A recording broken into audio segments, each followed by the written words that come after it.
उत्तर प्रदेश हाथरस से आज हम आए हैं काका हाथरसी स्मारक परिसर में। खास बात यह है कि ब्रज की द्वार देरी कहे जाने वाले हाथरस से फाग महोत्सव का भी नाता है। हाथरस में भी फाग महोत्सव के साथ होली का डांडा गड़ चुका है।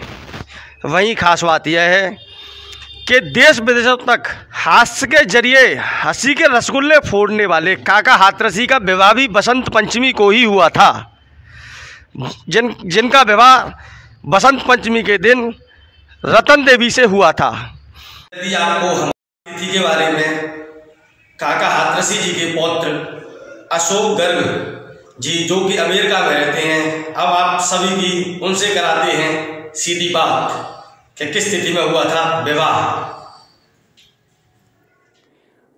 आज वसंत पंचमी के शुभ अवसर पर मैं अशोक गर्ग श्री काका हाथरसी जी का पौत्र सैन डिएगो कैलिफोर्निया अमेरिका से आप सबको नमन करता हूं, अभिनंदन करता हूं और मारो ब्रिज चैनल के संचालक श्री गौरव भारद्वाज जी को धन्यवाद देता हूं कि उन्होंने इस चैनल की स्थापना की और इससे हाथरस का नाम रोशन कर रहे हैं।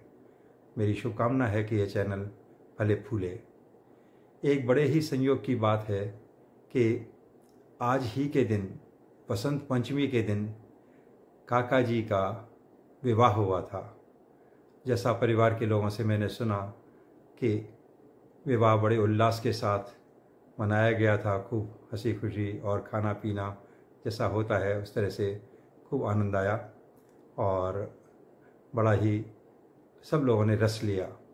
तो आज इस विशेष दिन पर आप सबको पुनः मैं हार्दिक शुभकामना देता हूं और आज ही 26 जनवरी भी है, तो सबको मैं गणतंत्र दिवस की शुभकामनाएं प्रेषित करता हूं। नमस्कार। गौरव जी, सर्वप्रथम काका हाथरसी स्मारक समिति की ओर से काका हाथरसी स्मारक भवन में आपका हार्दिक अभिनंदन वंदन कि आपने काका जी को बसंत पंचमी के दिन याद किया। ऐसा बताया जा रहा है कि काका जी की शादी आज ही के दिन रतन देवी नामक जो पत्नी थी काका जी की उनसे हुई थी। काका हाथरसी स्मारक भवन का जहाँ तक प्रश्न है गौरव जी, तो काका हाथरसी स्मारक भवन में यदि किसी एक व्यक्ति का योगदान रहा है तो वो काका हाथरसी स्मारक समिति के अध्यक्ष तत्कालीन जिलाधिकारी हाथरस डॉक्टर आर.के. भटनागर साहब, जो बाद में कमिश्नर हुए। और गर्व की बात यह है कि डॉक्टर भटनागर सर आज भी मेरठ में निवास होने के बाद, सेवानिवृत्त होने के बाद काका हाथरसी स्मारक भवन में समय समय पर आते रहते हैं।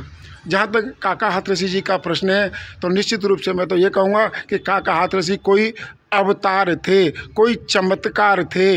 इसका एक जीता जागता उदाहरण आपको दूं कि काका हाथरसी जी जिस दिन पैदा हुए, यानी काका हाथरसी 18 सितंबर 1906 को पैदा हुए थे और 18 सितंबर 1995 को काका ने ये दुनिया छोड़ी। तो जन्म और मृत्यु का एक दिन होना निश्चित रूप से कोई न कोई चमत्कार रहा होगा। भगवान की कृपा काका जी पर रही होगी।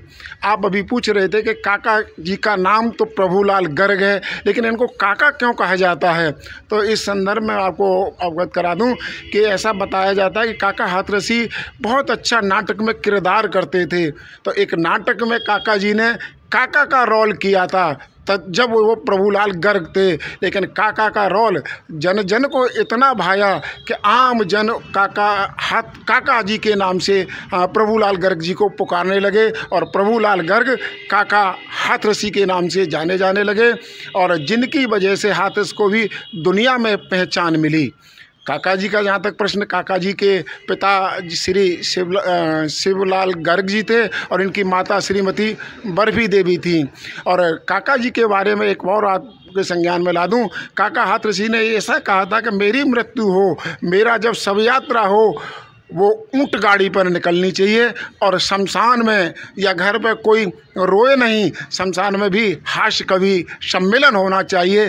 तो हम लोग हाथरस के बहुत सारे लोग शमशान में पत्थरवाली, हाथरस के शमशान पत्थरवाली है, पत्थरवाली में लोग उपस्थित थे और बहुत बढ़िया हास्य कवि सम्मेलन हुआ था। और काका जी अपने जाने के बाद जी एक कविता काका जी की जरा प्रस्तुत की जाए जो इनके जीवन से जुड़ी हुई हो, जो मतलब शमशान में कही गई हो, ऊंटगाड़ी वाली कविता है। मैं उस समय पढ़ता था तो मैंने पढ़ते समय इनकी एक कविता सुनी थी जो काका जी ने निश्चित रूप से स्टूडेंट के लिए लिखी थी। काका ने लिखा था, फादर ने सिलवा दिए 3 कोट 6 पैंट और लल्ला साहब हो गए कॉलेज स्टूडेंट। कॉलेज स्टूडेंट हुए हॉस्टल में भर्ती, दिन भर खाएं बिस्कुट शाम को खाएं इमरती।